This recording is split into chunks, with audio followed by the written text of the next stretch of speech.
네, 오대영 라이브의 간판 코너 단도직입을 시작하겠습니다. 오랜만에 김용태 국민의힘 의원을 만나보겠습니다. 안녕하세요. 네, 안녕하세요. 예, 정치 현안이 많아서 질문거리도 많습니다. 예. 이게 제일 궁금하더라고요. 김영석 독립기념관장 여러 논란도 있고 본인은 해명하고 있는데 네. 어떤 인물이라고 판단하세요? 적절합니까? 지금까지 언론에 드러난 것들 보고 제 개인적인 생각은 독립기념관장에는 좀 부적합한 인물 아닌가에 대한 개인적인 생각이 있습니다. 예, 독립기념관이라는 위치가 분명히 있습니다. 제가 오면서 독립기념관법을 찾아봤더니 이 민족 정신 그리고 이 국가의 어떤 민족의 얼이라든지 이런 것을 확립하는데 중요한 역할을 하는 곳이거든요. 그런데 예, 물론 학자로서 과거의 그러한 사건들 연구하다 보면은 일본 국민 당시에 일본 그런 국적이었다 이런 표현들 학술적인 의미에서 쓸 수 있었겠지만 네, 이것이 과연 독립기념관장으로서의 그런 정통성이나 역사적 배경을 말할 때는 부적절한 표현 아닌가에 대한 생각이 있고요.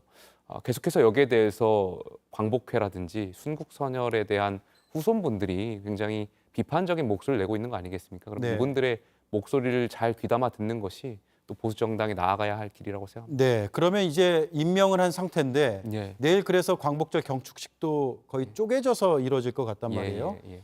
오늘 밤이나 내일 이른 아침에라도 대통령의 결단이 좀 필요하다고 보세요?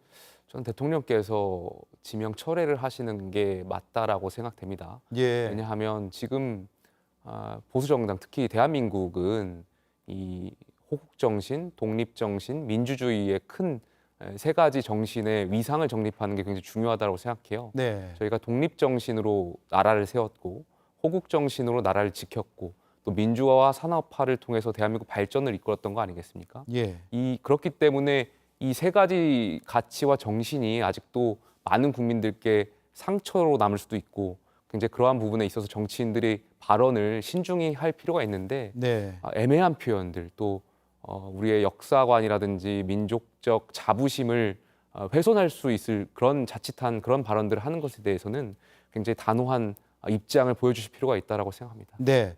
오늘 법사위가 사실 청문회 자리였는데 전현희 의원이 예. 고인이 된 권익위 국장 문제를 제기하면서 대통령 부부가 살인자다라는 취지의 이제 발언을 했거든요. 그것 때문에 지금 결의안까지 제출한 걸로 알고 있는데 그에 대한 입장도 한번 들어볼까요? 너무 과한 발언이었다라고 생각해요. 표현이 과했다. 물론 그 고인이 그런 선택을 하게 된 배경이라든지 아니면 예. 그렇게 할 수밖에 없었던 그 과정에 대해서는 분명히 수사를 통해서 우리가 밝힐 필요가 있다라고는 생각됩니다만 그것을 지금 정쟁에 이용하는 야당 의원들은 좀 자중하실 필요가 있다라고 생각해요. 이렇게 계속해서 정쟁으로 이끌고 가면 정말 고인의 유가족분들이 진상규명을 원하고 계실 텐데 네. 이런 것과도 점점 멀어질 거고요. 저희가 여야가 계속 대치하고 진영 논리로 이게 감싸지면 네. 사건의 해결에 좋을 게 없다라고 저는 생각합니다. 그러면 국회 차원에서의 진상조사보다는 권익위 내부의 진상조사랄까 아니면 경찰의 수사 이런 예. 걸로 이게 밝혀져야 된다라는 입장이세요? 단계적으로 좀 봐야 될 것 같습니다. 일단은 권익위 내부의 조사도 중요할 것 같고요. 그보다는 어쨌든 사망 사건이 발생했기 때문에 경찰의 수사가 이루어지고 있는 것으로 알고 있고요. 네. 경찰 수사 과정을 좀 보고 혹시나 정말 국민적 의혹이라든지 제대로 수사가 진행되지 않는다면 그때 국회 차원에서 국정조사라든지 청문회를 검토해 볼 수도 있지 않을까 생각합니다. 네. 김경수 전 경남지사 복권 결정에 대해서 개인적으로는 찬성하셨어요? 저는 사면 복권에 대해서는 대통령의 고유 권한이기 때문에 존중하고 있고요. 다만 이 사면 복권에 대한 국민적 시선이 네. 좋지 못하다라는 것은 알고 있습니다. 네. 그러면 한동훈 대표가 자신의 입장, 그러니까 뭐 자신의 입장이라기보다는 자신이 들었던 여론을 전달한 거겠죠. 예. 반대하는 입장을 밝힌 것에 대해서는 동의를 하세요? 한동훈 대표가 대표 취임 이후에 변화라는 말씀 많이 하셨고 네. 이기는 포지션에 서 있겠다라는 말씀 많이 하셨어요. 바꿔 말씀드리면 국민 눈높이 그리고 국민의 상식을 전달하겠다라는 뜻으로 저는 이해했거든요. 네. 지금처럼 이제 사면권과 관련해서 국민의 눈높이에서 비판적인 목소리가 많다 보니까 아마 여당 대표로서의 그런 입장을 전달했던 거 아닌가에 대한 생각이 있고요. 사면 복권은 원래 원칙적으로 이러한 원칙에 반하는 행위이지 않습니까? 그럼에도 불구하고 우리 헌법에는 헌법학자들이 대통령의 고유 권한으로서 또 사법부를 견제할 권한으로서 이제 헌법상 권한으로 명시한 거니까요. 예. 거기에 대한 갑론을박이 있는 것 같고요. 아마 조금 전에 설명드렸던 것처럼 한동훈 대표는 국민의 눈높이에서 입장을 전달한 거라고 생각합니다. 그것이 이제 일각에서 언론에서는 대통령과 차별하다 뭐 이런 표현을 쓰시던데 저는 어느 정도 맞은 부분도 있을 거라고 생각됩니다. 변화를 강조하셨고 그렇다면 분명히 현직 대통령과는 다른 무언가 보여주고 싶은 그런 모습도 있었을 거고 그래서 그 연장선에서 말씀하신 거 아닌가 당 생각됩니다. 대표로서는 충분히 할 수 있는 행위였다. 여당 대표는 당연히 여론을 수렴해서 그 예. 입장을 전달하고 표현할 수도 있다라고 생각되고요. 저는 이런 일들이 있을 때마다 늘 말씀드리지만 당정 간의 갈등이 있는 것은 저는 바람직하고 건강한 거라고 생각합니다. 예. 그 갈등을 어떻게 해결하는 것인가가 중요하겠죠. 예. 예.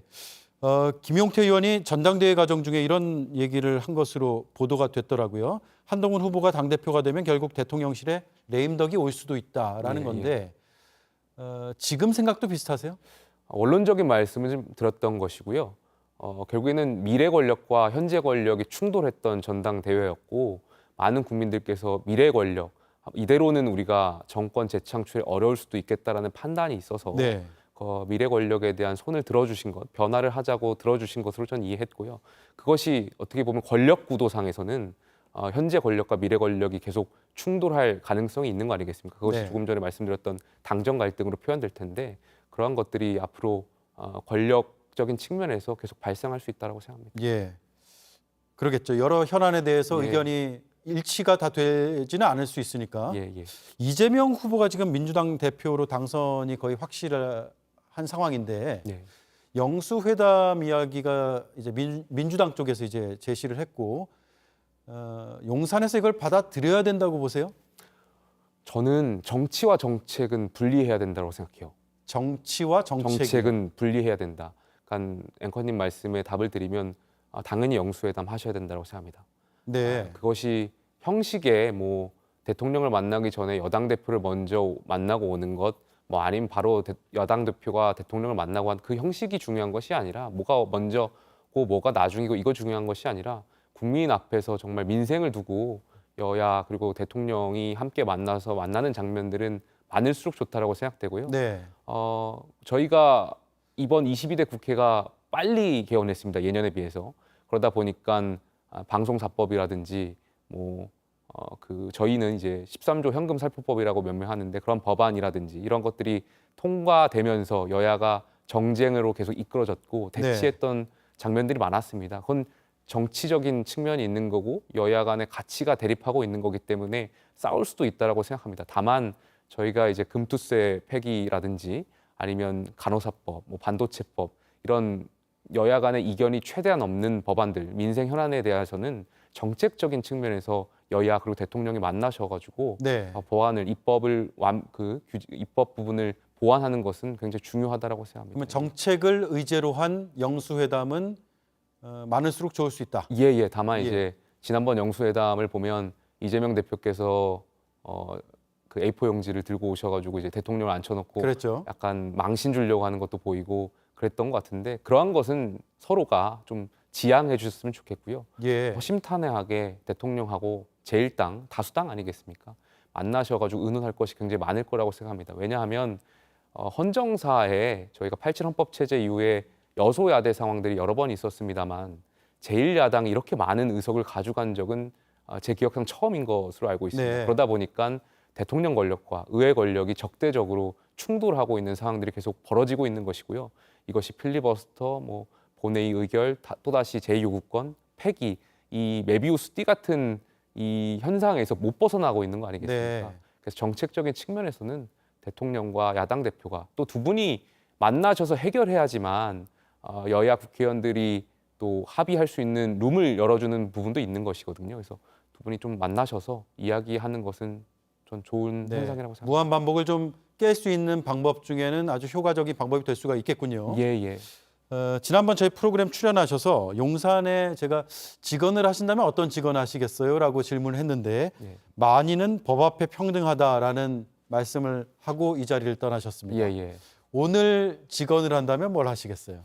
이제 광복절을 앞두고 있지 않습니까? 저는 예. 대통령께서 국민 통합에 앞장서셨으면 좋겠다고 생각합니다. 국민 통합이요. 국민 통합적 관점에서 역사관이라든지 이러한 것을 국민들이 의심하지 않도록 또 국민들이 우려하지 않도록 대통령께서 먼저 나서셔서 입장도 말씀해 주시고 또 통합적인 그러한 스탠스를 가져가는 것이 굉장히 중요한 것 같습니다. 네. 지금 내일 뭐 언론 보도상에 대통령께서 통일과 관련해서 담대한 또 구상을 발표하실 거라고 알고 있는데 지금 저희 대한민국 안에서도 광복절 날을 여러 개 단체가 쪼개져서 또 진행될 것으로 예상되는 것 가운데 이런 것이 또 남북 통합에 대한 이야기를 해본들 이런 게 또 진정성이 의심될 수 있는 것이거든요. 그래서 국민 통합이라든지 또 그런 전체적인 대통령으로서의 역할을 해주실 시기다 저는 네. 그렇게 생각합니다. 예. 지금 국민 통합을 얘기해 달라고 하는 거는 국민의 분열이 있다라는 걸 전제로 할 텐데 네. 그 분열의 책임은